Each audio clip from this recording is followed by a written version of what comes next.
Mousepads. They come in many different shapes and sizes, and you can pretty much get whatever you want. And there's also services that allow you to print custom images on them.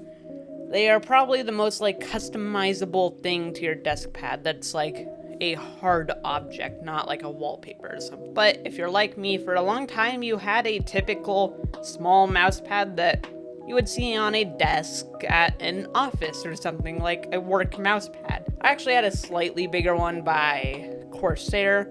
That thing's pretty good. It's like an abnormally large normal mouse pad, but this mouse pad, this thing is abnormally large. So I went to lttstore.com and I picked up the 1200 by 700 millimeter mouse pad, and it covers up my whole desk, but it looks amazing. It's the Northern Lights print. I also got it because free dad hat, can't complain. And I've been using it for a couple days now, and I haven't really ran out of space.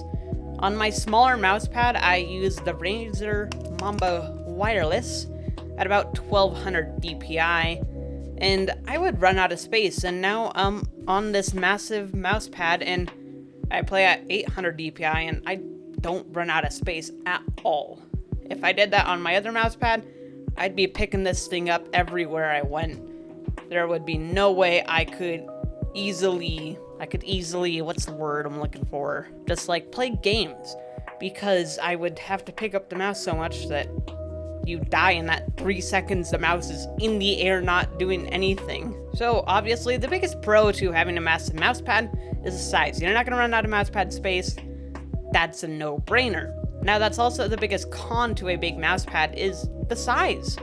It kind of just takes over your desk, and your desk go by and your mouse pad say hi. But the way I did it is I have about 8 inches on my length of my desk on the right side, and that's where my PC fits, and then it takes up the full width. And this size worked perfectly for my desk. Couldn't really find another size without a custom order, obviously, to the right dimensions for my desk. Now, I'm actually using the mouse pad as a desktop too. I have things like my Wave XLR, my Stream Deck, PS5 controllers, hard drives, keyboards, mice, Google Hubs, all of the above, sitting on my desk mat. And honestly, it works really nice. And I use my desk as my nightstand as well, so being able to take bottles like glass that would be really loud at midnight if you sit down on your desk, it makes a very dampened sound, where if I set it over here on the hard top, there's a difference, obviously. It's gonna be nice and soft. And also, my phone with the clear Apple case, dude, this thing slides better than my Razer Mamba Wireless on this mouse pad. It is amazing. Now, that's really all the pros and cons. I mean, it's really just the size of the mouse pad. You get the right size mouse pad for you, but I would 100% recommend trying a bigger mouse pad and venturing out from your little tiny mouse pad. Even if you only get one that allows you to just have your full-size keyboard and a full-size mouse on it, or not a full-size mouse, but just a normal mouse with room to go around, then you do you. I see those ones where it's just this long kind of rectangle. A lot of the times they just have a keyboard, mouse, maybe a phone off to the left on it. Honestly, that's probably all you need. This is probably a little overkill, but I love overkill.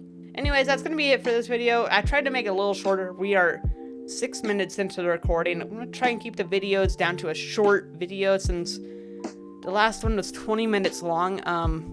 Ain't no one going to watch 20 minutes of whatever the Joby Gorilla Pod killer. I mean, you might have. But so far, I'm loving this mouse pad, and I 100% recommend you venture out and try a bigger mouse pad. Anyways, that's going to be it from me. Goodbye.